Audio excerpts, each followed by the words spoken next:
Knicks or bruises, we are back. Shout out to the chat. Yo, Black is time. I got my guy Eru.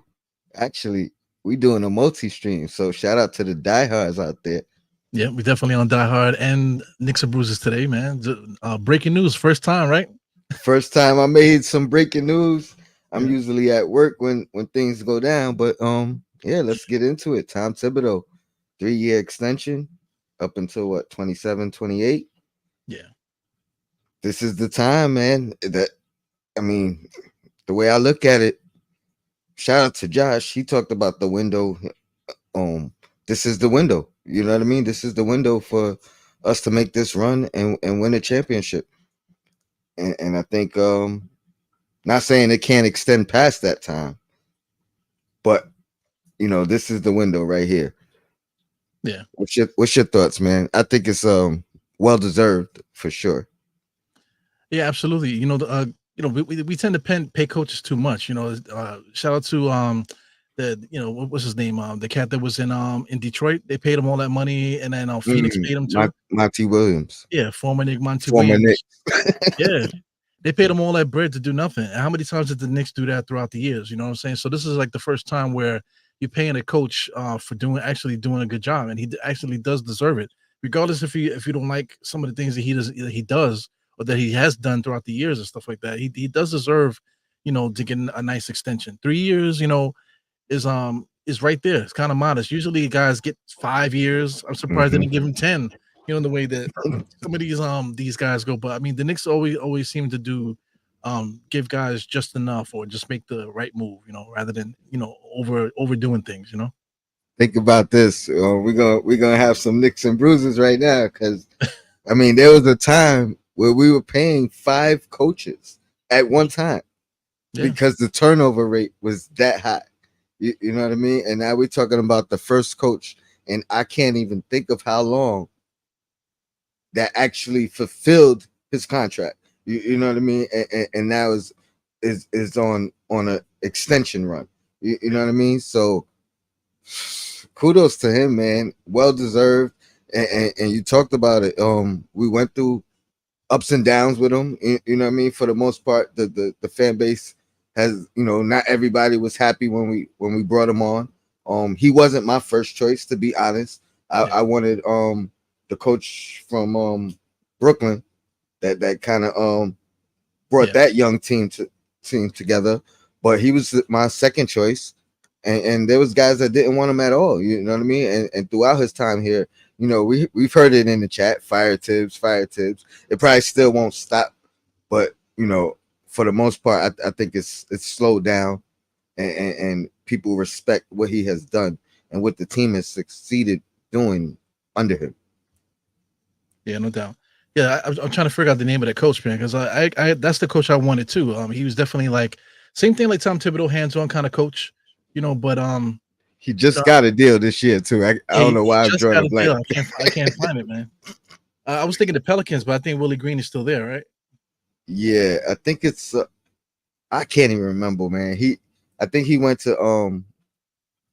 He was just an assistant last year. There you go.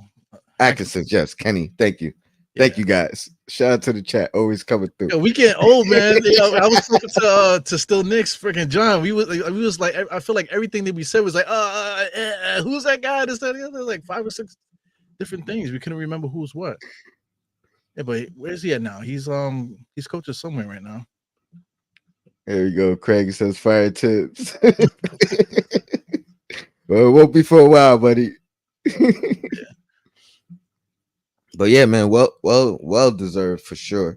Yeah, he's with the Cavs, Kenny Atkinson. Yes. Yeah. I actually thought that, but I didn't want to be wrong. Yeah. There you go. Nick P says Cleveland. But yeah, man. Another thing we don't have to worry about that doesn't have to be a distraction moving forward. You know what I mean? Solidified the deal. I can't imagine things would have to go catastrophically wrong for for him not to finish out this deal now, this extension. Yeah. So yeah.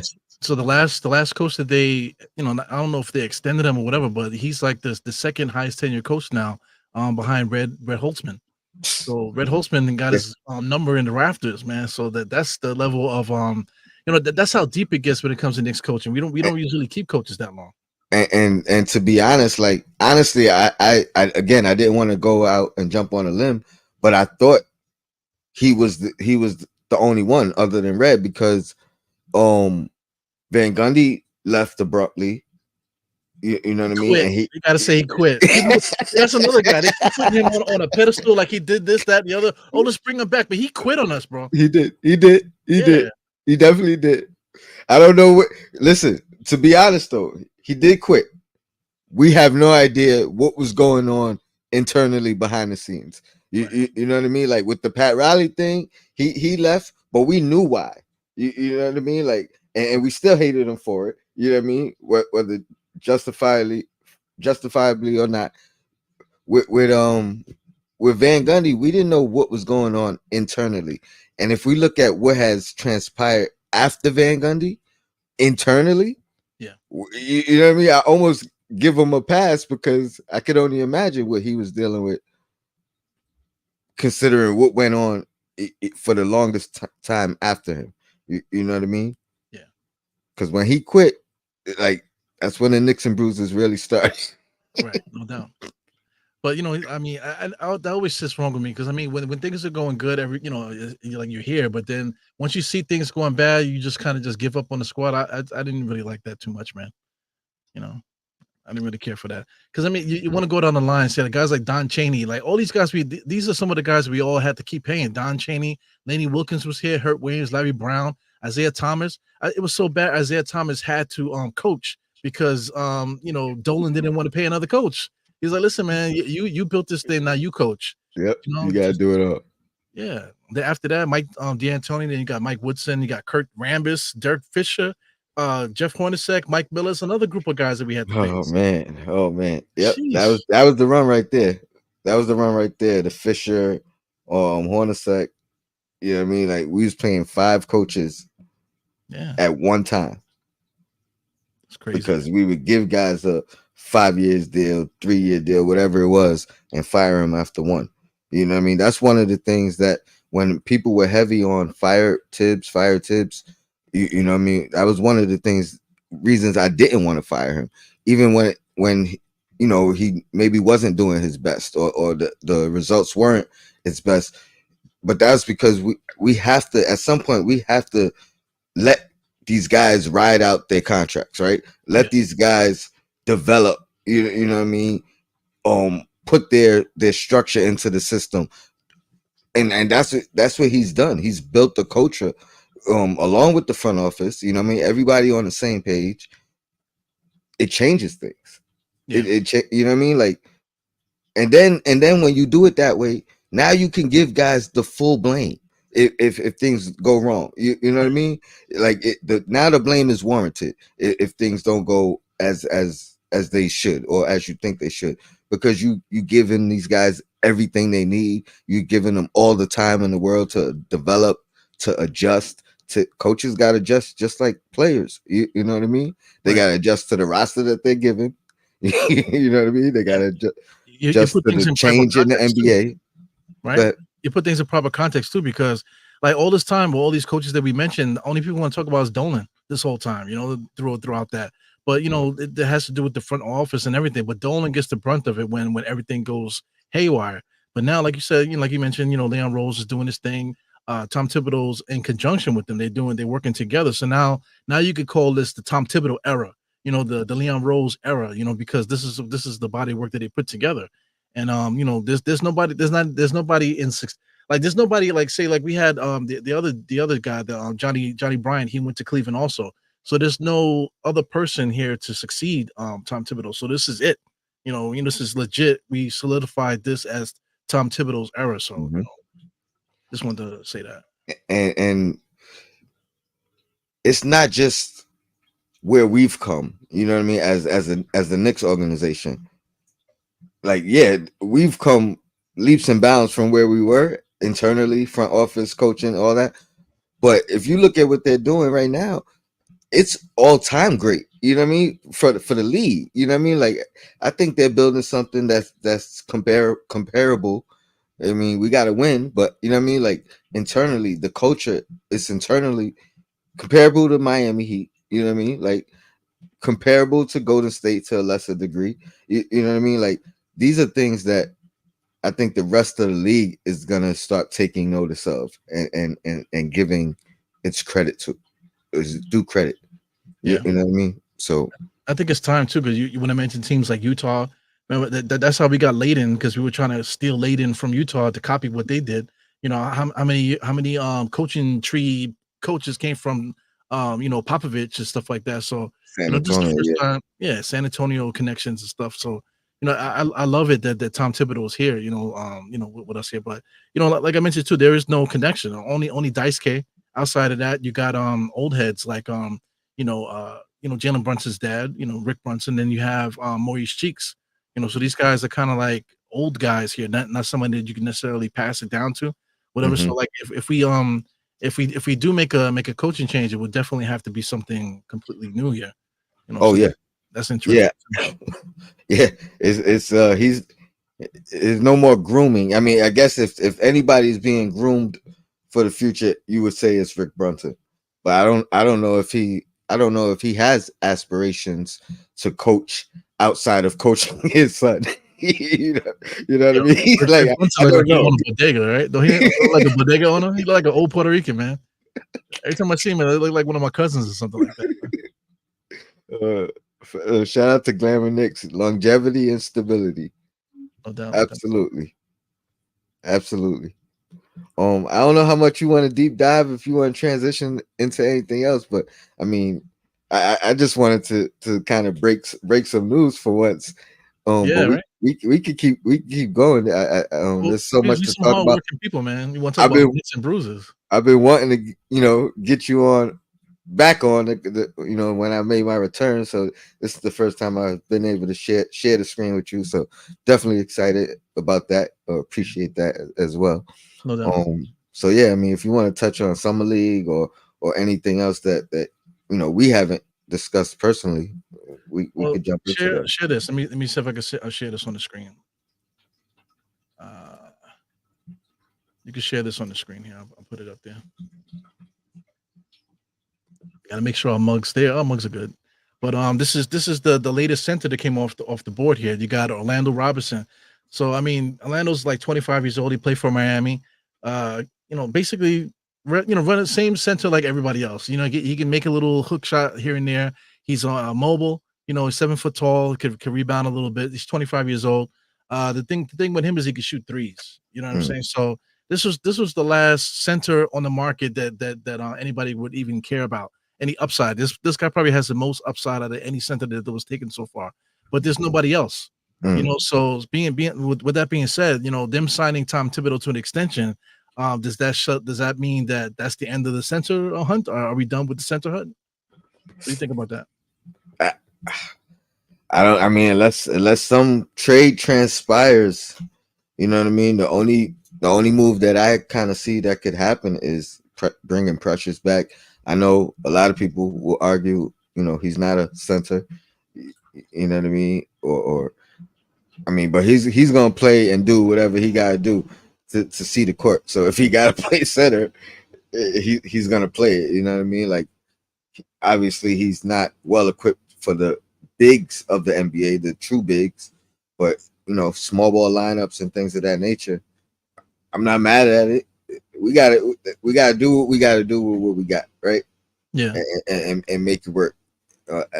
As is, we gotta anticipate small ball lineups a lot more than we've ever seen under Tom Thibodeau, unless something a trade is made.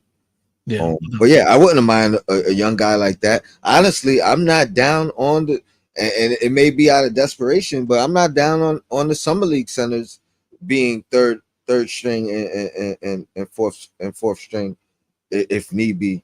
I think both of them brought a dynamic that we could use. Hokapori or whatever his name is, Ariel. yeah, I'm gonna stick with Ariel. I think he got a similar game to Mitch. Has a little bit more of a offensive arsenal to his game, seen a left hand, right hand hook shot. So I seen a little floater from him, but he's more of a rim runner, above the rim kind of center, undersized, and then the other guy, Skapansky, whatever his name is. yeah, you know what I mean, stretch the floor, you know what I mean, little mid range, active. If we gotta bring these guys and maturate them and get them ready, I'm not mad at that either. My biggest concern with center, honestly, is Mitch staying healthy, because he go down, these guys become valuable by default. Yeah, that's the thing, man. That's why, it's kind of important because the only person that we will have, outside of these guys is Jericho Sims, and Jericho Sims, he's been working out. Everybody works out. You know what I'm saying? I was working on my game yesterday. It doesn't mean I'm ready to play center for the Knicks tomorrow. You know what I'm saying? So I mean, it is what it is. Like I said, my son's mixtape for yesterday looks fantastic. You know what I'm saying? But he can't play a game, tomorrow. You know what I'm saying? So I just think it's beyond this. Now we have to get somebody with some kind of experience, with the Knicks here. So I mean, what do we do about that? I don't know, because I mean, people get on me all the time about Mitchell Robinson. So I try I'm trying not to diss him so much, because he does bring value to the team defensively, of course, against Embiid, because I don't know if you've seen I forgot which podcast it was. I think it might have been Paul George's podcast or somebody's podcast Okay. where Embiid was laying on a couch. They were talking. Some guys was talking to him. He laying on it. Oh no, it was what's with that trainer? That trainer has a new podcast. So they had Embiid laying on a couch, and they were just talking about like where does he fit in the league and how guys guard him and stuff like that. And he's like, yo, if you put me one on one, I'll average 50. It's like that type of thing. Oh, I seen the quote. I Yeah. didn't know that was from a podcast. I gotta find that. I seen Yeah. that particular quote. Okay, I gotta check that out. But Yeah. continue. Yeah, they were just analyzing his game and stuff like that. So I mean, somebody like that's hungry like that, we cannot simply put out Nope. Skapansky on him. You know what I'm saying? Because he's going to destroy Skapansky, and then it's going to disrupt our defense to the point where we have to like constantly double team him. We got to constantly, really focus on him. But you can't do that now with Philly because they have Paul George now, and of course they got Maxey. So you can't do that. So the center position is extremely important. Right now. So I with them. mean, Mhm. I'll say this: the logic might just be, um, pray for Mitchell's health. Right. Small ball five. I mean, small ball units. I don't think that automatically means Randle is guarding the five. I think OG is more capable of playing up or guarding up. You Right. know what I mean? So they may just be looking at as when it comes to the veteran part or the experience part, Embiid, guys like that, it's probably gonna have to be if Mitch is out or foul trouble, whatever the case, it may have to be OG guarding up. You know what I mean? And we're more than capable, especially with Mikal coming in now, who I think he can guard up. We know that Josh Hart can still guard up. You know what I mean? So it may just be a thing of we might just need the big man's for 6 fouls and things of that nature. You know what I mean? Like Right. practice depth. You know what I mean? They may just be looking at it that way. I don't know. Yeah, it's true. Because I mean, by them to me, by them signing Tom Thibodeau and solidifying him, that means that they're taking a breath. That means they think that okay, now we can take a breath from searching for trades and stuff like that, and just sign Tom Thibodeau and kind of take a break. Maybe that's what I'm thinking. Maybe these because this is basically the dog days of the summer. Sign Mhm. on Tom Thibodeau and let's go on vacation, and we'll Mhm. probably pick it up some talks later on. That's what I'm thinking. It feels that way. 100%. Last domino to fall before, you know what I mean? Before Yeah. we, you know what I mean? The phones ain't off. You know what I Right. mean? They still bring the phones with them on vacation. But yeah, let's take this break before we gear up. You know what I mean? Because it's a quick turnaround for the season. Right. But another thing with the defense stuff, that the like playing up, like just it's I mean we can play a guy like Josh Hart at the backup power forward. We can play OG at center sometimes. Because he can guard Embiid, and he's proven that already. You know what I'm saying? But that's something that's an emergency type of thing. Yeah, It's not you something don't that want to should. rely on it. Yeah, exactly. You don't want that to be like the main thing that we do here. Because like I said here, this famous picture here with OG dunking on MB. Like when they're next to each other, they almost look comparable in size. Just for this, the stature of OG, the way that he stands. He just has a very strong stature and stuff like that. But like I said, man, like if we really want to be serious, we definitely would need somebody out there just to keep everybody honest. Like throughout the course of the game, we can run the small ball lineup to run guys down, to make Philly run at us. Now they have to catch up to us and they have to make adjustments to what we're doing. But at the same time, too, we still got to have that ability, like if need be, to throw that guy in there to wrestle and be, because you see how dirty he is. So so for us not to get a center, it means that we didn't learn our lesson from that thing. He was playing with one eye closed, man. You know what I'm saying? He was destroying us. So what's gonna happen when he's fully healthy doing, his shenanigans and stuff, So let's kind of keep it on the same topic and out of the, because it looks like it's not going to be a free agent signing.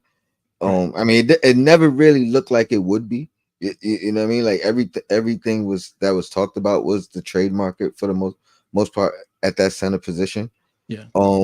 Out of the guys who have been discussed, or is there a guy that hasn't been discussed that you would under the radar, trade that you may think that could work? Which one of the trades out there for the approaching the big did you like? Did you not like? And I mean, we got to include the discussion of Deuce and him being possibly the primary trade asset. For the big man, maybe a sign and trade with Precious as well. But those seem to be the only options that are out there. Yeah. Well, Precious and Deuce, that would be that's big enough to get us somebody decent, somebody like that can legit start on day one. So I think we got to think of along those lines. This guy, it feels bad though because Deuce has been traveling the world rocking that Knick gear. He was just in I think it's Italy or some place over there where they have like that sanctuary in Europe. So I think it's in Spain. It's a sanctuary it's basically a NBA Players Association facility, and he's been there working out with various different NBA players. But he's been rocking straight Knicks gear the entire time, and so it kind of will feel bad if he traded him after seeing that. Same thing with Precious though. Precious has actually been in Miami, doing what do you call stuff for his foundation and stuff, man. So I mean they talked about we've talked about Wendell Carter Jr. I really like that idea. If we was to make a trade to get somebody at least a little different than what Mitchell Robinson brings to the table. There's a couple other players they mentioned. Of course, Clint Capella. I like Clint Capella, but he's not really too much different than what Mitch brings. But I do like the fact that we can throw that extra bruiser in there if need be. Capella is off the table for me just because of the price at 18 million. I think now we start dipping into assets. You know what I mean? Well, first off, let me start with the only trade that I actually seen out there included Julius Randle, which I think is stupid.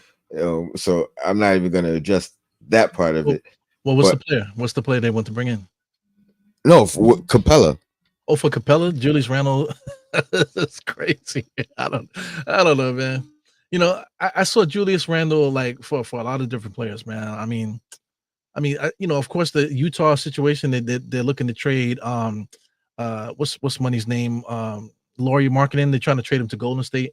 So I saw some people talking about him possibly coming to the Knicks still to play center. I don't know about that. It's kind of like wishful thinking or pipe dreaming kind of. And Wendell Carter, he's on Orlando, right? Yes. You know where his contract numbers are? I believe he's making like 11. I can check it out here. I mean, so theoretically, we could figure out a Deuce and Precious and match that up. Yeah, even if we just do like a sign and trade for Precious, I think that works too. Because I mean, percentage wise, like we can still take back a little bit more salary.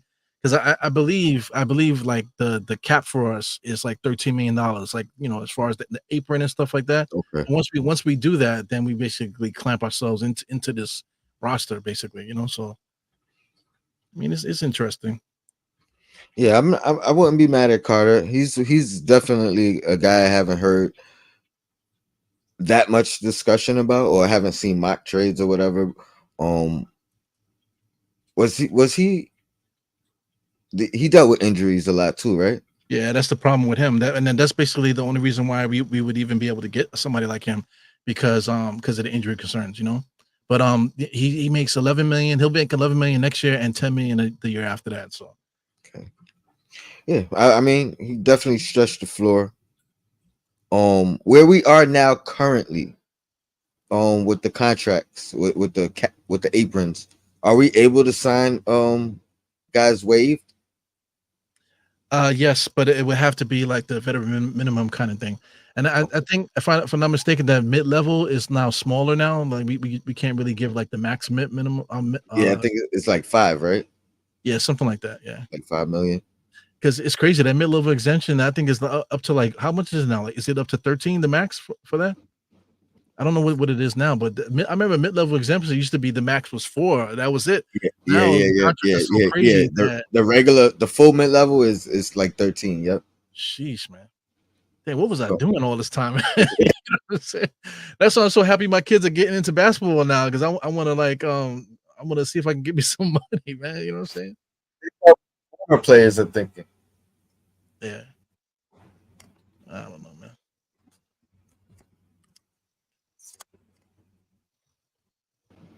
All right, you hear me now, right? Yeah, yeah. Mhm. I was just saying, think about what the former players are thinking. I'm telling That you, that man. you know what I mean, 5 years ago, 10 years ago, they oh I should have held on. Yeah, I LeBron's mean, playing into his 40s. I bring up this sometimes to basketball fans, like people that are into the cap now, but during the Ewing era, nobody really talked about salaries and stuff like that. At the time, it was Ewing was the highest paid player, always was, but then the second highest player was Oakley this whole time. Hmm. But compared to what they brought to the table as far as like 1-2 option, Oakley was never really a second option. They thought of him that in the beginning. I think the most he might have averaged might have been like 14 points per game, but Oakley's not a scorer or nothing like that. So I mean, we kind of wasted a lot of time having Oakley as the number 2 salary guy. You know what I'm saying? When we could have brought somebody in here that could have helped us, a little bit better. And then we could have found somebody that brought what Oakley brought to the table, for much cheaper. Oh, that's a fact. Yeah. I mean, yeah, he was he was the bruiser, the enforcer. I Yeah. don't know.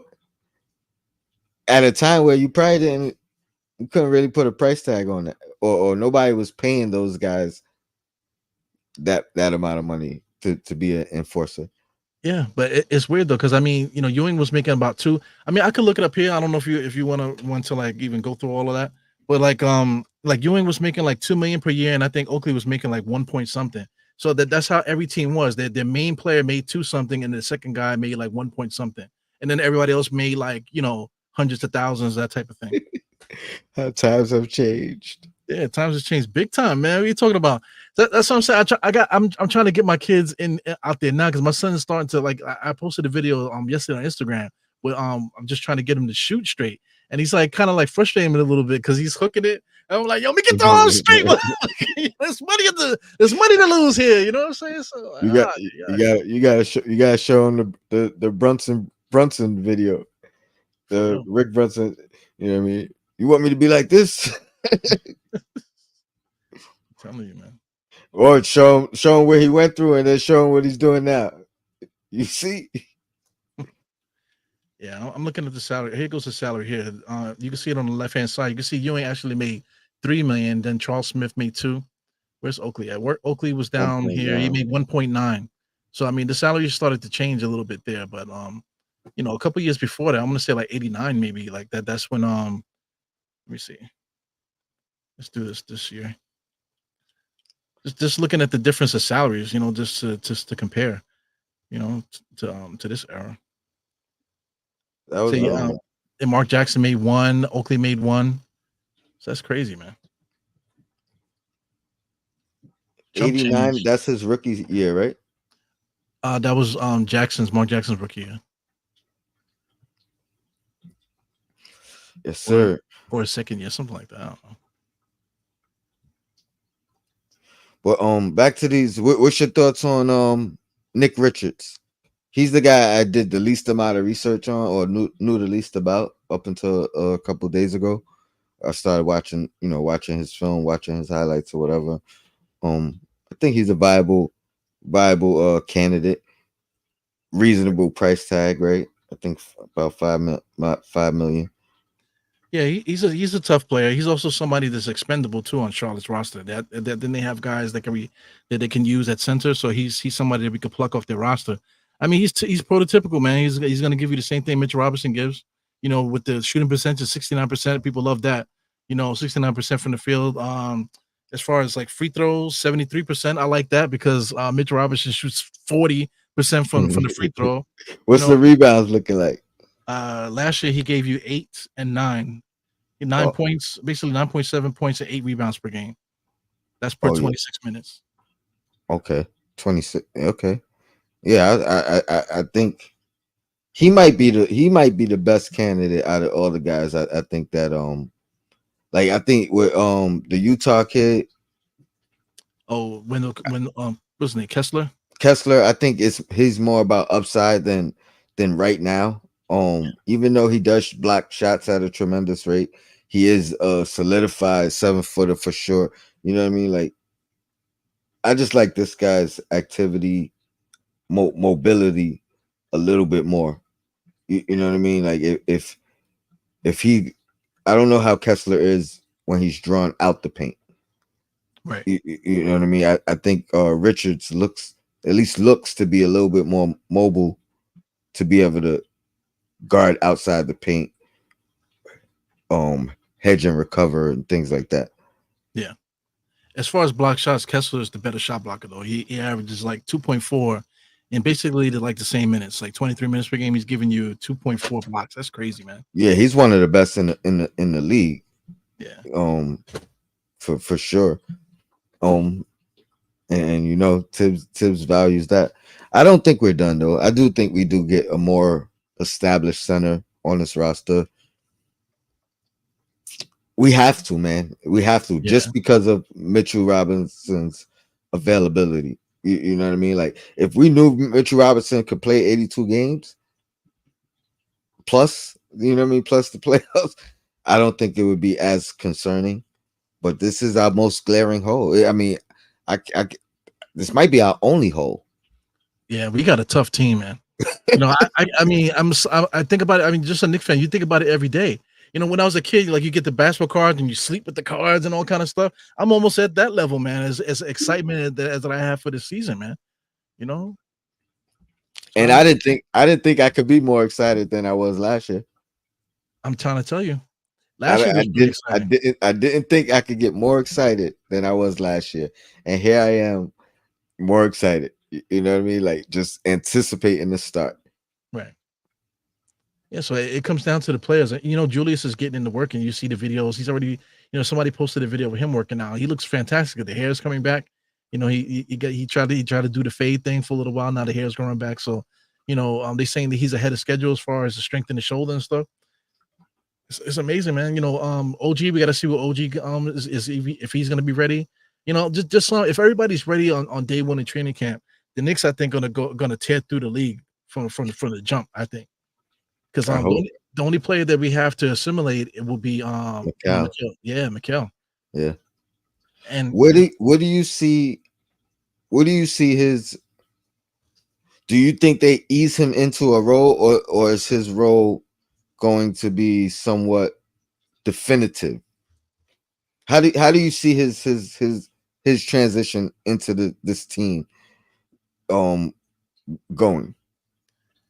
that's gonna be tough, man. That's tough to call because I believe I forgot which pod it was because everybody got a pod now, but they were just talking about what he can do. It might have been on Paul Pierce's pod where they were just talking about him being able to score and stuff.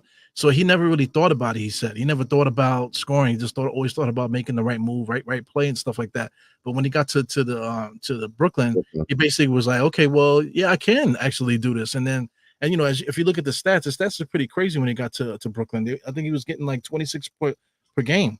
There goes Mhm. 26.1 per game when he went to Brooklyn for like 27 games. So I mean, he was feeling himself during that time. Last year he played 82 games, which is important. He's an Iron Man. He averaged 19.6, but in a losing effort. So I don't know what kind of player we're gonna get. I guess All we right. can bet on like the 14 points per game kind of thing. His I flip flop with my thought process on it. You know what I mean? Because I think for more of his career, he's been a role guy, right? A Right, guy who I'm not gonna say just sits in the corner, but you know what I mean. The plays are not designed and put in for him. He's kind of like second, third option. Um, that's what he was in Phoenix. Comes to Brooklyn. Those what do you say? 27 games becomes the number one option from rip, right? right, And I think that's more so because you're the headliner in the trade got that moved Kevin Durant. So right, we have, you know what I mean? Like we have to kind of build you up because we just gave away Kevin Durant, and nothing that I'm saying is a knock on Mikal. I'm just saying how it has to be, how it's looked at, or how I look at it. right, Now, the last year is his first full year in that lead role. He obviously in the 27 games did terrific, right? Showed out. But now the rest of the league is adjusting. Now you're seeing more double teams than you've ever seen in your life, right? You right, know what I mean? Because coming into that half a year, I don't think teams would double him off rip. You know what I mean? Like, so he got to kind of play freely. So coming into the first full year in Brooklyn, now teams are adjusting.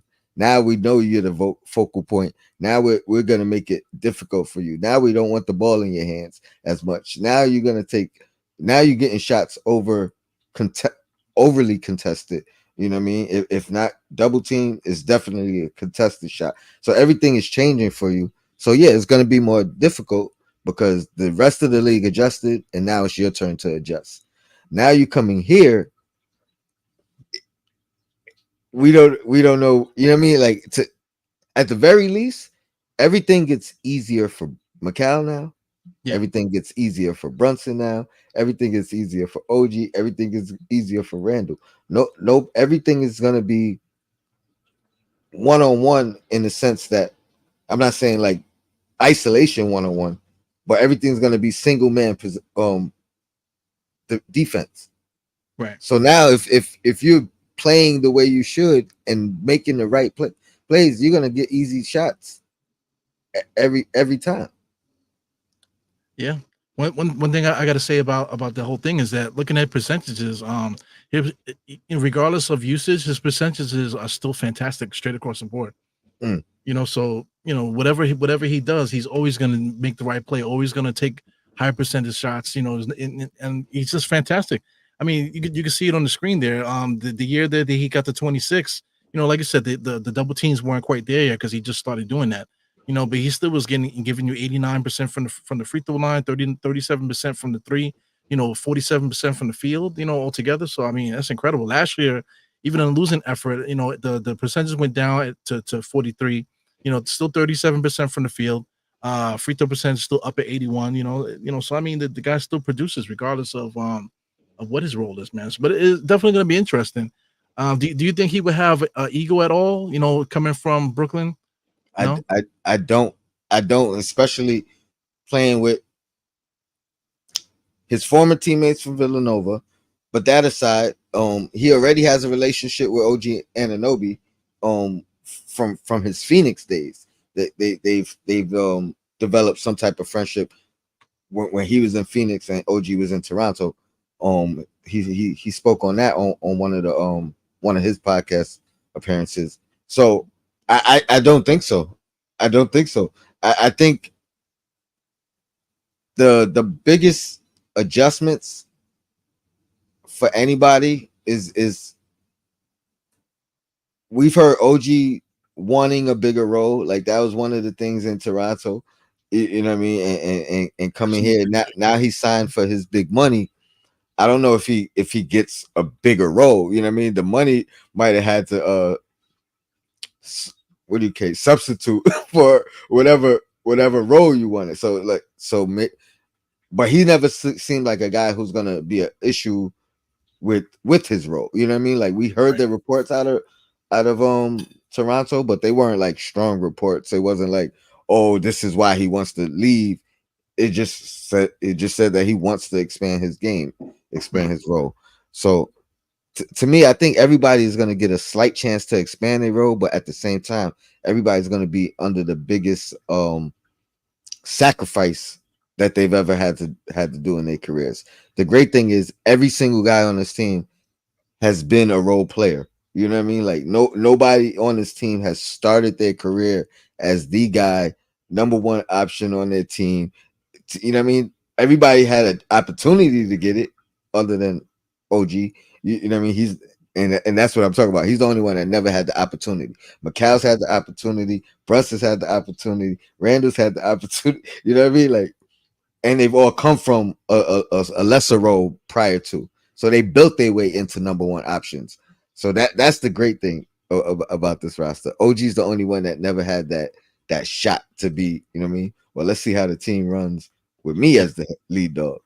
So Yeah. Well, you're talking it out, so it plays right into this whole thing with Tom Thibodeau being re-signed. Tom Thibodeau's offense is read and react. It's not point guard really driven, even though Brunson has a lot of heavy uses as far as scoring and stuff. But the Knicks, even though Brunson can get 50, 60 points in a game, the ball is still moving like crazy in the game, man. So everybody's going to have their opportunity to score just based off of what his system has been, and to transition it down to the guy underneath from Red Holzman. He was the same type of situation where Clyde Frazier was the head of the snake, but they were probably like one of the best passing teams in league history as far as them being able to get the ball up the court without even dribbling sometimes, that old 70s team, man. So tradition is coming into play now with these Knicks, so we got a lot of talent. They had a lot of talent back then, but it's about sharing the ball, believing in the system and playing hard defense, man. And that's tradition, man. So I mean, it's all good vibes there. Somebody, I see you put it there. Somebody wanted to see the Randle footage, man. So this is it here. Randle is from Dean Watson. So this is Randle here. They have like like a somebody talking over it, and it's just showing Randle. This is recent footage of him practicing here, and you can see him going through every single drill that you can imagine. You see him sweating his ass off, getting the dribble game going, or putting up a lot of threes. Not really a lot of touch, but it looks like semi physical practice there. You know what I'm saying? So that's all great signs there for Julius Randle. and if you reading it, I love it. Monday, get better. Tuesday, get better. Wednesday, get better. Oh my god. The guy that's talking is Kobe Bryant. I don't know why I said that guy. It was Kobe Bryant that they have talking over it, Okay. And we talked about Tibbs, and him preaching these things. Sacrifice is one of the things you continuously heard throughout his tenure as a coach. Guys got to sacrifice. Guys got to stay ready. So it goes from the bottom of the bench to the lead guys on the team. That at some point or throughout their time here, they have to figure out what they sacrifice. You know what I mean? What they have to dedicate themselves to kind of fit into this team and make all the pieces fit like a puzzle. I mean, this is great. Shout out to the chat. I am Jarrell in the chat. Yeah. Geraldine in the chat. Salute. I miss you guys, man. I'm so glad to be back. I needed the break, but I'm so glad to be back, man. Somebody on Twitter said something. They was trying to big somebody else up, and they were trying to say that, other guys be taking breaks and stuff, and they were trying to big up this particular content creator, saying that that he's always putting out stuff and he doesn't take breaks.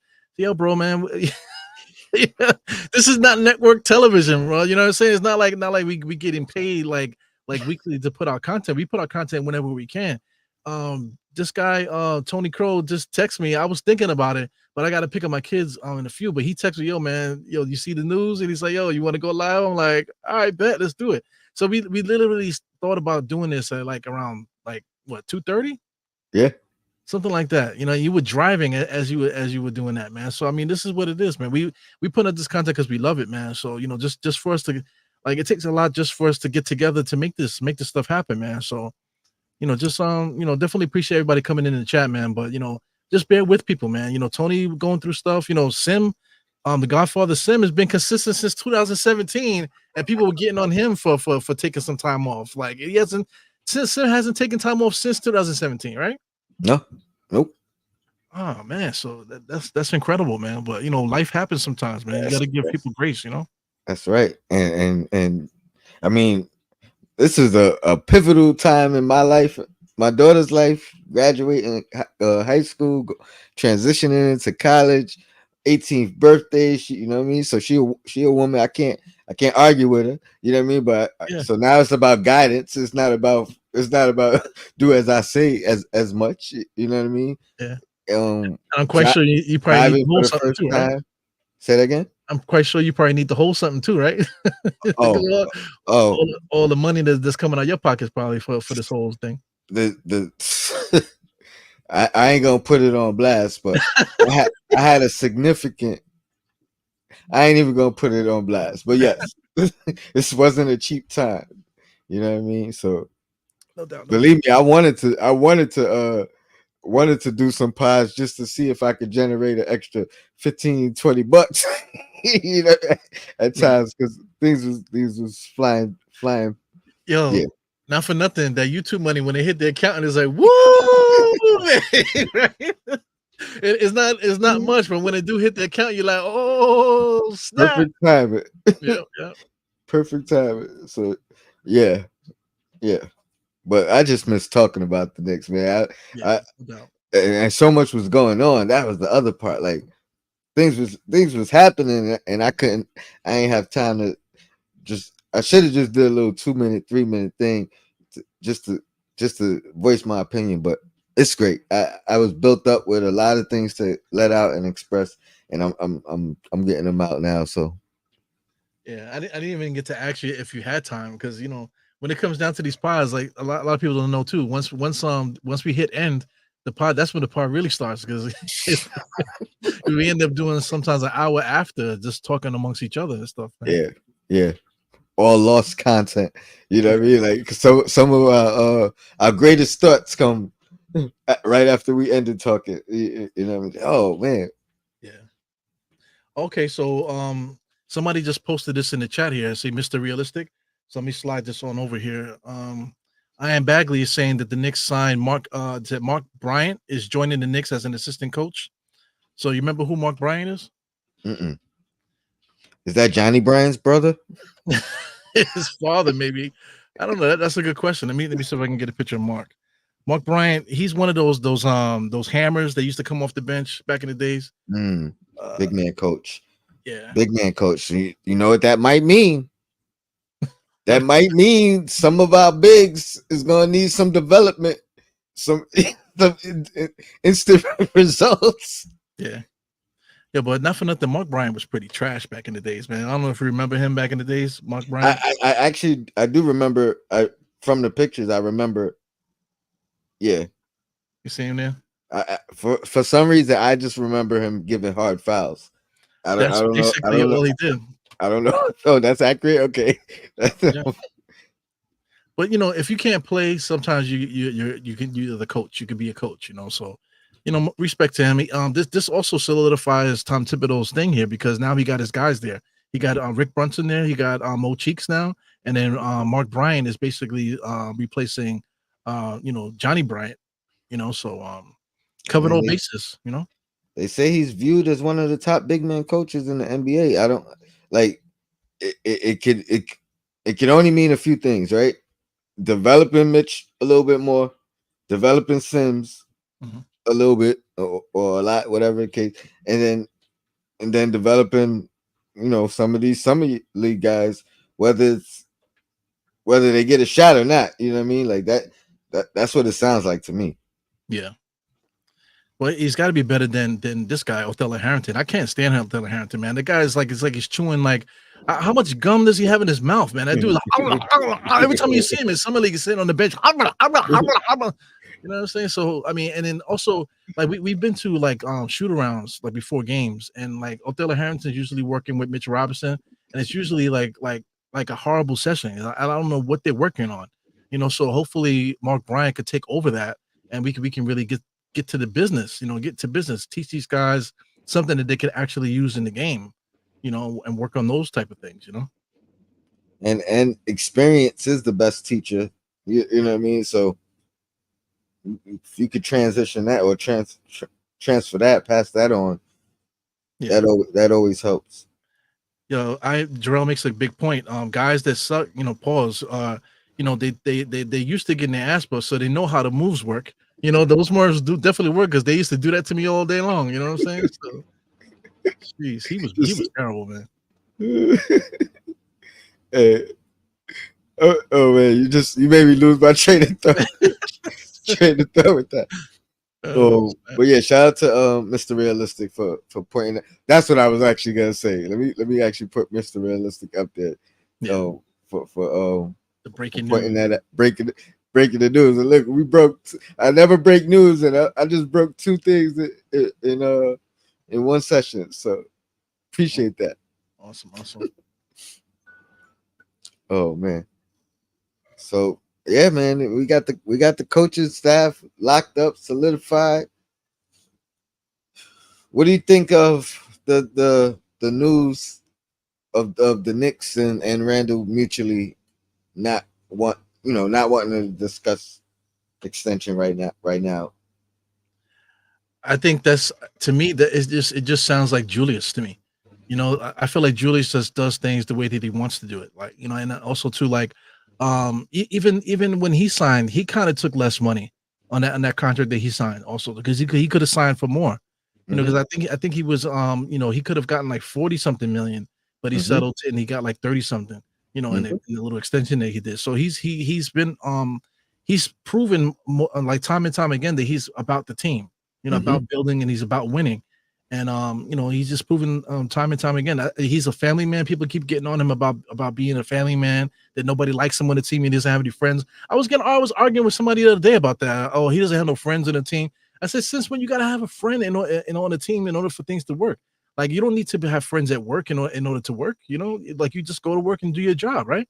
So I mean, you know, I think So, I mean, some people value that, some people don't.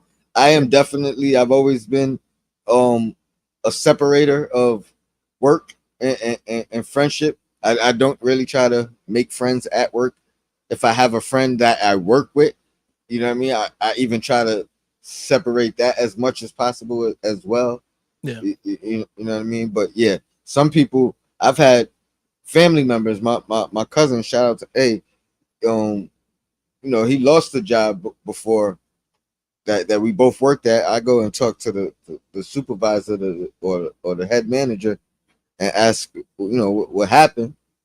And they're like, oh, you know, he's not social, and he don't, you know what I mean, he don't talk with the coworkers. Like, it was the coworkers feeling some kind of way. I'm like, does he do his job? Yeah. Does the job get done? All right, like, that's what he's here for. He's not here to associate and have ice fights, and you know what I mean, the things that was going on in the back. Yeah, you know what that reminds me of? Like, just thinking about basketball, you know, just the Detroit Pistons and the Bulls, right? They hated each other, you know, gang banging. You know, the Pistons didn't even want to shake their hands when they finally lost to Chicago. You know, so they hated them. But when it was time to sign Dennis Rodman and they got him on the roster, you know, Scottie Pippen and all those guys that Dennis Rodman used to slam to the ground, all of a sudden they're all teammates. You know, they still didn't talk to each other. They still weren't best friends, but they still showed up together for the common cause to win a basketball game. So, you know, Yep. that's what it's all about. Yeah, it's about respect. Yeah. You know what I mean? We don't gotta be friends. Just respect me. I respect you. You know what I mean? We'll get the job done Yeah. and go on our ways. And I don't even think Randall's the only personality like that. You know what I mean? Like, I could be wrong, but I get the same type of vibe from OG. He's about work. Yeah. He's about getting the job done. Well, some people don't like to have somebody dancing all around them. Like say like Cameron Payne and Mikal Bridges, they were doing all that dancing stuff in Phoenix, so that's what they did. But you're not going to see Julius all of a sudden tiptoe dancing, TikTok dancing on TV and stuff just because Mikal's here, you know. But just as a grown up, as a grown up, I'm like if you're married and you love your wife, you're gonna be with your wife over your quote unquote friends. You know what I'm saying? If you love your kids and stuff, you're gonna be spending more time with your kids. Because obviously Julius Randle's putting in the work. Look at this video, man. He's going crazy. So he puts in the work, man. But after that, he's going to his family first.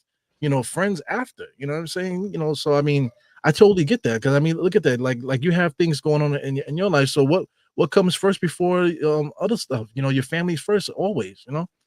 Same thing with me. Yesterday, whatever, man. Like yesterday was my birthday. So people hit me, yo, E, what you doing tomorrow, man? What you doing for your birthday? Happy belated, first off, and yeah. my apologies. If I know you would at least got the early text, but go ahead. Yeah, no doubt. But it was my birthday. But yesterday at 8:00, like 7:30 or whatever, while people would text me, yo, what you doing tonight? I was in the park with my kids, shooting around, playing basketball, having a good time with my kids. I would rather do that at this point, rather than chase a bottle and waste money in a club or something like that, to entertain and stuff. So doesn't mean I don't like my friends, I still love my friends. I still would like to see them too, but I would prefer to be with my family, so there shouldn't be nothing wrong with that. Absolutely not. You know, To me, it shows who you are. You know what I mean? And sometimes with the friends or whatever teammates, they're at two different points in their lives. You know what I mean? Sometimes your friend might not have a wife, right. might not have any kids, so his lifestyle and his accessibility and availability is a lot different than yours. You know what I mean? Right. So sometimes you're just not on the same stages of life. With Right. so you can't meet up at. You got to meet up at different where you meet at, where your lives parallel at. You know what I mean? So. And how things come together is that like you understand each other, and then you don't take it take it personal. It's like, oh man, this guy don't want to never want to hang out and stuff, but you don't see that he's with his family. It's like, you shouldn't hold something like that against somebody, man. So and just to bring it back to the Knicks, all this stuff is gonna come together when the time is right. And I just think that I don't think anybody's ready for it, to tell you the truth, man. you know Philadelphia stacking up. They got better. They went and got Reggie Jackson, but the Knicks are already ready. We ready. We ready to go through, baby. It is what it is. So you like what Philly's done, but you don't think they're a threat? No, they absolutely are a threat, man. But bring it. Get Reggie Jackson. Yeah, you think he's gonna help you? Bring him over. You got Paul George over there, which is Paul George's probably second or last resort kind of choice. Not for nothing. Maxi's there. He's happy. Embiid is getting healthy and stuff like that. Yo, man, get better because the Knicks are better. We here. You know what I'm saying? It's like back in the days when we got Patrick Ewing, we had Oakley and all these guys, man. It's like when we got X-Man and stuff like that. Yeah, we ready to rock, bro. You know what I'm saying? Like let the ball bounce and let's see what's gonna happen. I'm with it, man. You know what I was thinking about last night? I mean, and I might have mentioned this, during the playoff run or whatever, but I just was thinking about it again. Any team in the league, I don't care what team you want to name. If any team in the league went through the adversity that we went through last year, as far as guys going down, and we'll put them in the pecking order. You know what I mean? So even if you want to say, because I feel like at the time Randle went down, I feel like he was still the number one option. Some people disagree. That's neither here nor there. But I'll put him at the second option, right? Right. And just go through any team in the league. They lose their second option. You know what I mean? They lose their third option. They lose their starting center. You know what I mean? And then they have the secondary guys step up into these roles.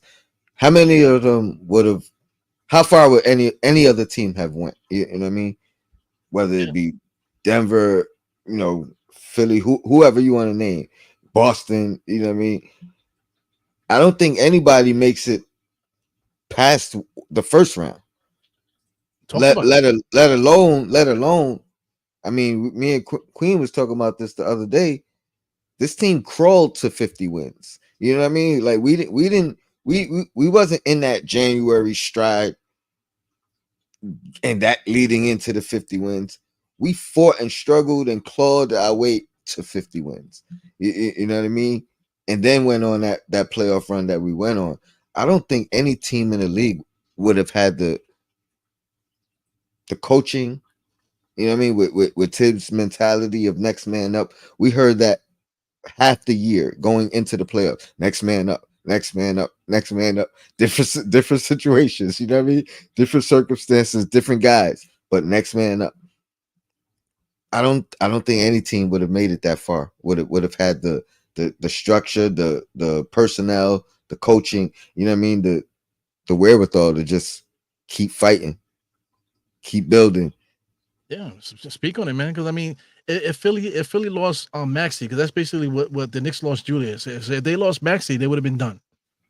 You know, if in comparison, if Boston missed Jaylen Brown, or Tatum, either one of them, if they lost just one of those guys, they would be gone. They would have still been fighting just like the Knicks would, but they would have been out in the first round. It would have been no talking about them winning anything. Yeah. But yet still, like, people still say, "Oh yeah, the Knicks, we need to get rid of Julius." Still, like, what are you talking about? Like, we're not watching the same thing.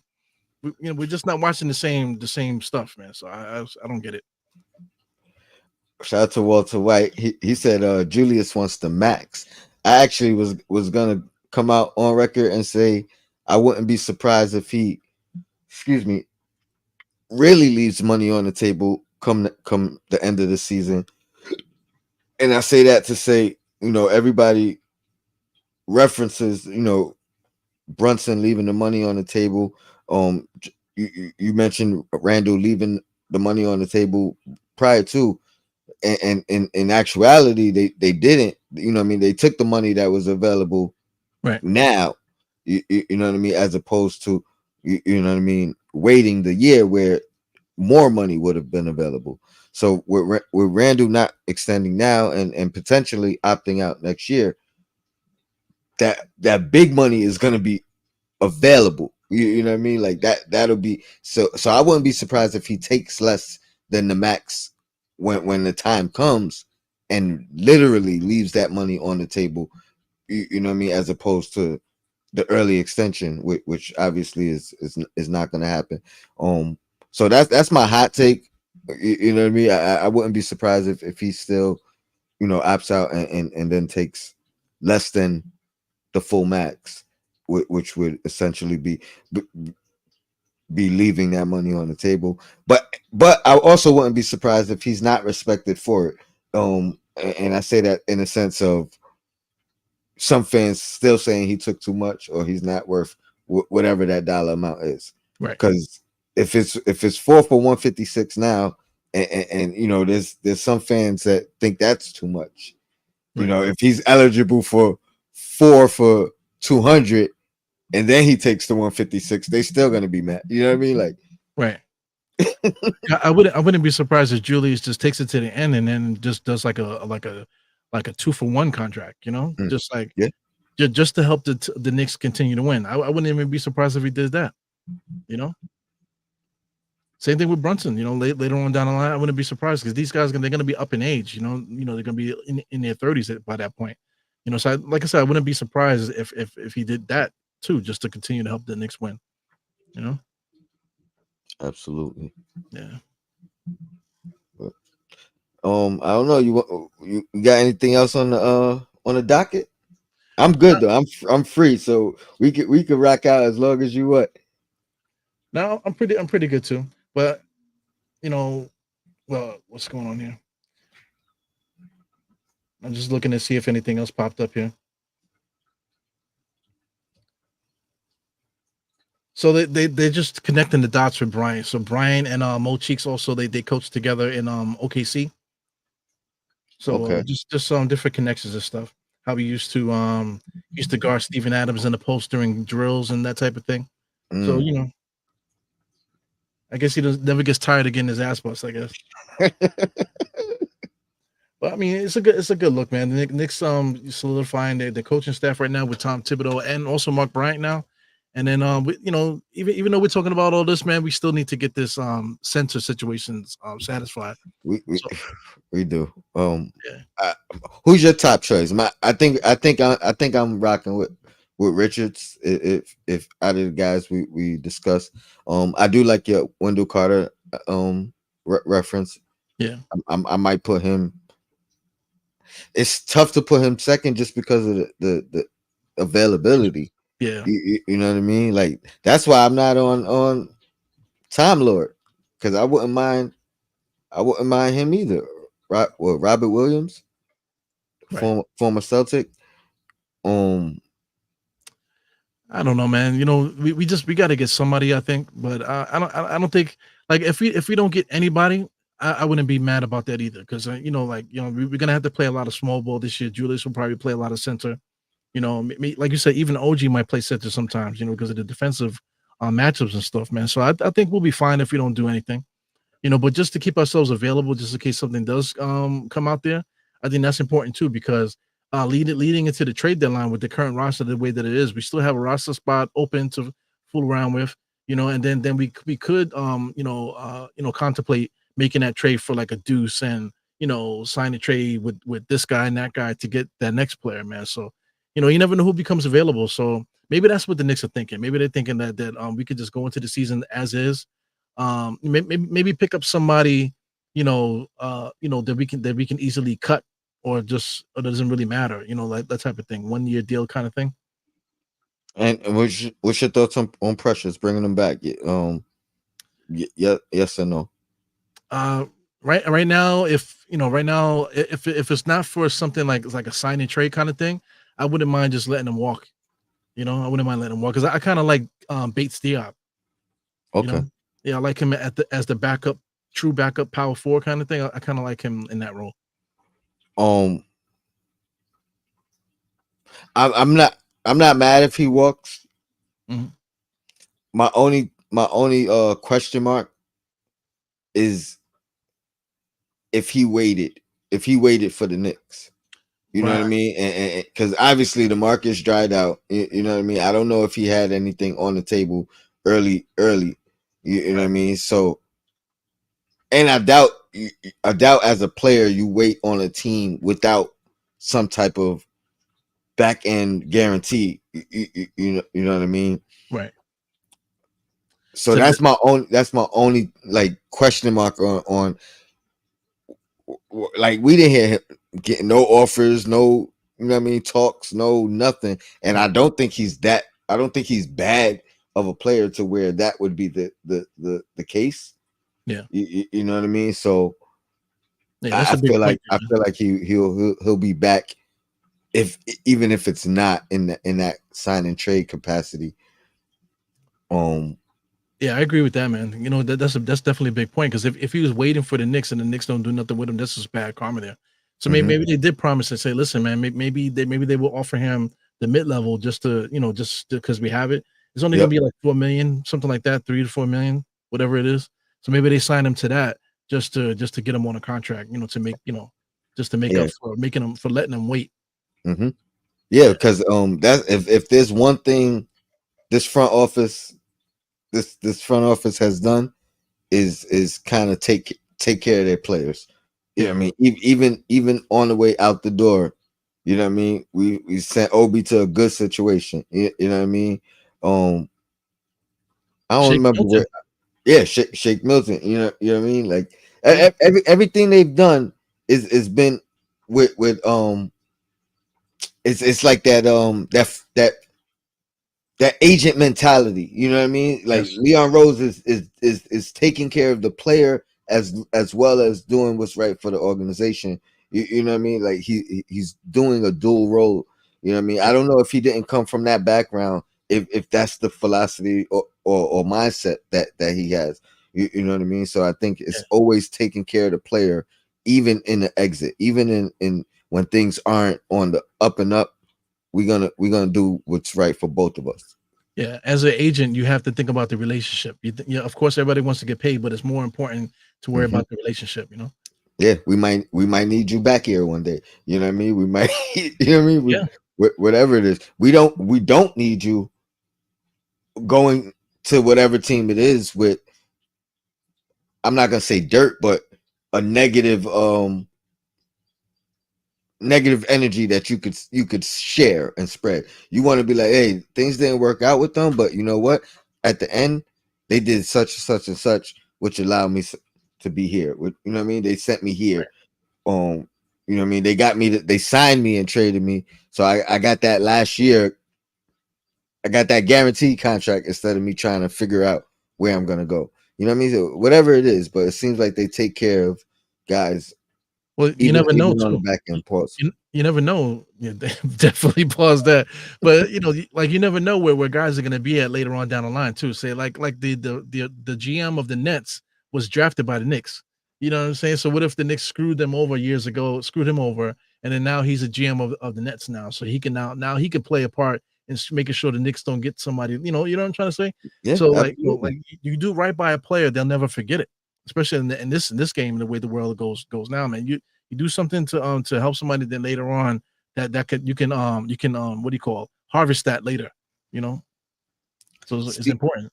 speaking of doing right by players, um, I'm a frequent watcher of Gil's Arena, and one of their recent episodes, Kenya had came out and gave Dolan his props. You know what I mean, and said, and we've talked about it numerous of times, but to Yeah, hear it from Kenyon, as much negativity that he's shared about his time with the Knicks and things like that, um, he went out on the record and said, when it comes to organization, the Knicks was the best organization he ever played for because Dolan takes care of his players. You know what I mean? Former players, current players. I guess Charles Oakley aside. You know what I mean? Like, Charles Oakley's an asshole, bro. Did you see the video going around with him cursing out Dante Green at the Big Three tournament? nah. It's the same type of thing. Like he had a fight with Steven Jackson a few years for the same thing. They were just arguing about basketball. But since when does a coach curse out a player to that point where they're standing toe to toe and it looks like they're about to throw blows with each other? You know what I'm saying? So Charles Oakley's always been on bad time. You know what I'm saying? All the time. So whatever he says and does, I don't. Like you Take it just have with a to. grain of salt. Yeah, man. With I don't know, with a grain of crack or whatever, man. That guy is like bugged out. He's a bully. You know what I'm saying? 6'9", two something, man. That guy. Nobody's ever been big enough to really shut him down. You know what I'm saying? So he always carries that, and it's a shame. Yeah. It's a shame. You know what I'm saying? Because you see guys like even like a Mark Bryant. Mark Bryant used to be a tough guy back in the days too, man. But now he's a coach, and you can see him. He's not cursing players out. The guys. He's a coach. He's doing what he needs to do to whatever. But Oakley's still on bad time no matter what, man. So whatever quote unquote happened to him and Dolan, man. Like what could possibly have happened? You know what I'm saying? And if it did something that happened between them, it's between them. Like none of us should have an opinion about it. It's just him. And you I mean, speculatory, but it's probably no matter what Dolan might have done wrong, because I don't think he's exonerated. I'm sure Oakley had his part to do it. You know what I mean? So that's Absolutely. that's that's the thing. Like you can't you can paint the negative picture, but you at least acknowledge your fault in it. You know what I mean? Whether it's instigating, antagonizing, you know what I mean? Like both of these guys are stubborn. We know that just from the outside with the minimal information we have. So Yeah. two stubborn guys, you know what I mean? Nobody's gonna nobody's gonna give in, nobody's gonna concede, nobody's gonna heal. Charles Oakley looked like the type of take a shit in your toilet, no flush. You know what I'm saying? Just leave it there. Like, he looked like that type. Just back to Dolan, like look at Sprewell. Sprewell was cursing him out. The last moments that I remember of Sprewell as a Knick is cursing James Dolan out on the sideline. You know what I'm saying? Just before Sprewell left up out of here. You know, and then now every time you go to a Knicks event, Sprewell is there. Sprewell is at the Garden all the time. You know, Larry Johnson, you want to talk about, just go down the line to Yep. like whatever player, John Starks, all these guys, John Wallace, you know, John Wallace is still there. Even what's the guy? Big Dog, not Big Dog, Junkyard. yeah, the Junkyard Dog. He's around still too in the background with the Knicks still. You know, James Dolan absolutely takes care of old players and stuff. He's even cracked the door open for Patrick Ewing too to make these appearances and stuff now, man. So, people only like to run the narrative that pleases them for the moment. You know what I'm saying? So, Yep. yeah. But yeah, I wanted to share that because, yeah, man, it starts at the top. Even, you know what I mean? Even though we don't want to acknowledge Dolan's positive, but we gotta acknowledge this. He finally got it right. Because one of the things that the problem with Dolan was, it wasn't his unwillingness to spend, it was who he was spending the money on. You know what I mean? Who he was giving the keys to the organization to. You know what I mean? And other than, I think, him influencing the Melo trade, I don't think he really got involved in basketball operations. It was really about hiring the wrong guy, and this time he got it right. But if you go through that, go down the line, like we talked before, Don Nelson, he got that wrong, but it's Don Nelson though. All prestige, like Lenny Wilkens, prestige, Larry Brown, prestige. Like, we talk about all-time winning coaches. You know what I mean? We're talking about guys who've been in the league, have the they stamped. You know what I mean? They were stamped before they got here. Yeah, so you can't really hate on the decisions that he made. It just didn't work out for whatever reason. And you can point to every season and why exactly each season messed up. You know? Well, to me, the majority of the time, which is why there's so much credit has to be given to what's done right now, is some of these guys may not have been the wrong hire, but it might have been the guys behind them. You know what I mean? So if the front office might not have been wrong. You remember, Larry Brown had a beef internally. You know what I mean? With it wasn't, his beef wasn't with Dolan. His beef was with the front office currently that was constructed. You know what I mean? Like, I think the only guy that kind of had full anonymity, and I guess you got to give all the blame or most of the blame under his tenure to him, is Isaiah Thomas. And you know what I mean? Because he had full range to kind of do whatever he wanted to do. You know what I mean? And even with him, he made mistakes, but even in his mistakes, I always said, I saw what he was trying to do. You know what I mean? I seen the vision. It didn't work, but I saw what he was trying to do. You know what I mean? The thing with Isaiah Thomas, though, there would be no Isaiah Thomas if there wasn't Scott Layden. Scott Layden was a freaking moron, man. He maxed the team out with guys like, Clarence Witherspoon and Houston and, Michael Doliak and those guys. He maxed the team out with Shannon Anderson, Howard Isley, those guys. So if he didn't do that, Isaiah would have never taken it. Well, I mean, not saying that, but no. The job wouldn't have been as difficult for Isaiah, right? Because Isaiah had to when he came in, he was behind. You know what I mean? He was behind the ball. Like, he had to try to. Yeah, he was just like kind of like, I got draft picks. Let me just see what you shoot it to the wall, see what sticks. Sheesh. Yeah, man. It's always nice to bring up the Knicks and Bruises era. Yeah. When things are good, you know what I mean? Like, when I started this channel, we were still kind of in. we were still kind of in the Knicks and Bruises era. We was dead ass in there. We was Mike Miller and David Fisdale era, man. But I didn't know it was the end. You know what I mean? That's the funny part. You know what I mean? Like, I didn't see an end in sight. Right. So to be where we are now, that's the best part. Like, now I can talk about it and really laugh about it. You know what I mean? Like, it still hurt back then when I talked about right. But it still hurt. Now it doesn't hurt as much. Yeah, that's like getting whipped by your moms back in the days, but now you can laugh about it. Yeah, man, when we used to whip my ass, yeah, you know what I'm saying? Now it's funny, but at the time it wasn't really funny, you know what I'm saying? But that's where you can appreciate the good and bad, man. Like a lot of these new Knicks fans now, they only remember the Melo era. Ewing was like in the playoffs for 13 straight years, so we remember that as older fans. So we have something, we always have that in the back of our minds that it could get better. So now that it is there now, man, it just brings back nostalgia, like you said. It just feels good. It just feels good now to know that where we came from, that we're here now. We're ready to for war. We're ready for war right now. Nick Yak said best coach since Holzman during losses and to win. You just hit your mic again. All right, I think I'm back. Yeah. It's another one. Oh, Jarrell. You said how long was Herb Williams here? Yeah, Herb Williams he was here as I a think Herb coach. Williams still got a room in the basement somewhere. Yeah, he got his own shower in the freaking locker room and all that stuff, man.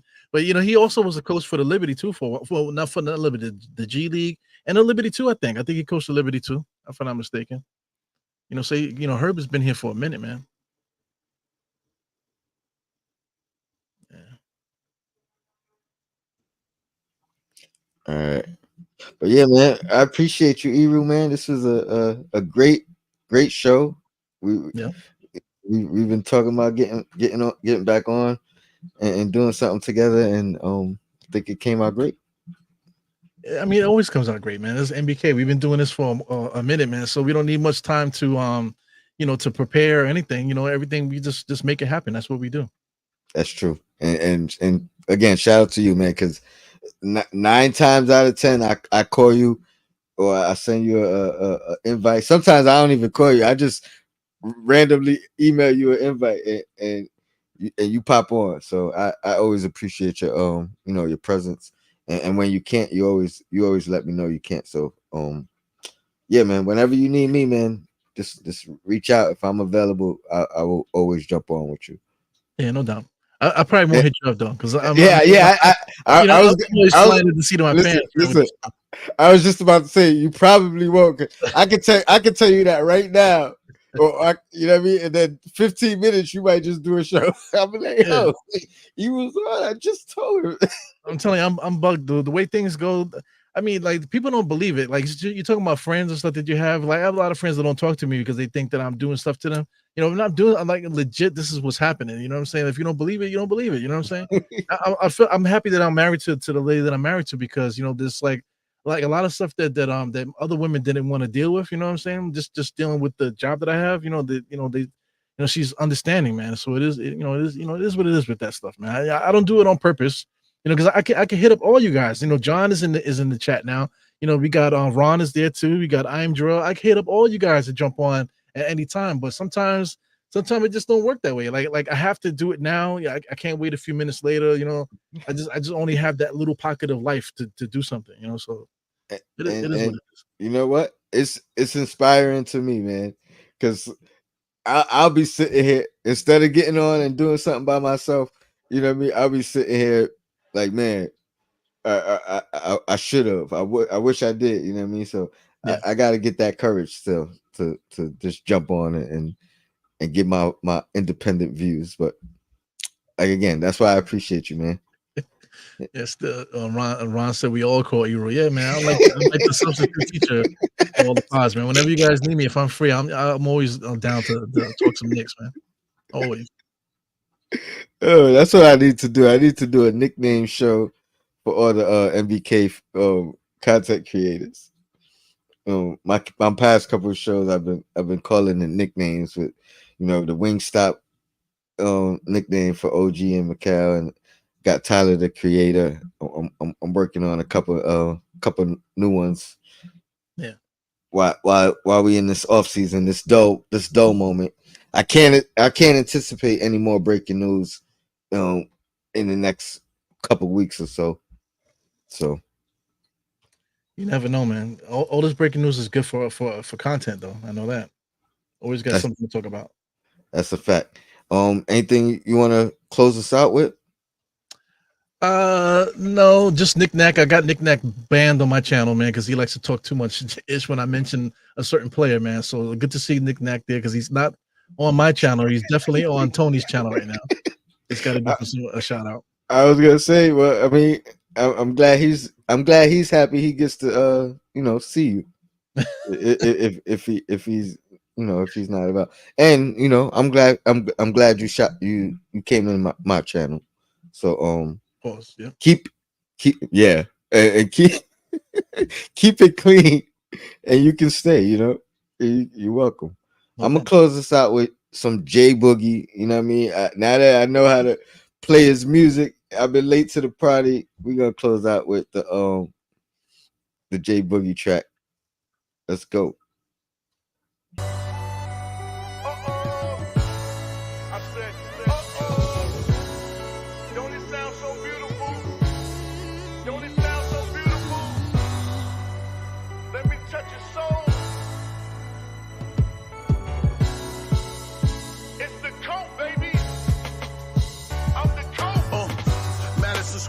We got gun dreams.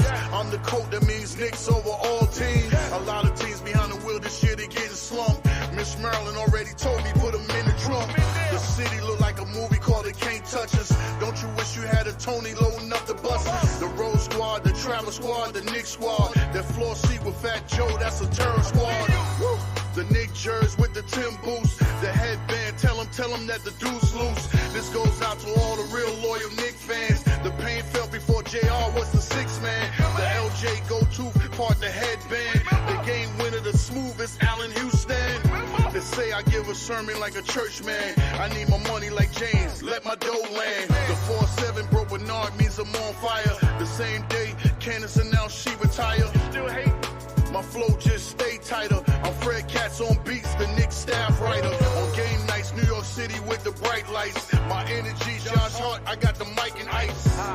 It's only right that I give thanks. When it come to these Knick bars, I'm Lloyd Banks. I give a take on your partners for the uplift. And tell Kitty don't be switching out the handkerchiefs. Over here, we really got them garden dreams. I'm the coat that means Knicks over all teams. Knicks over all teams. I said Knicks over all teams. Recognize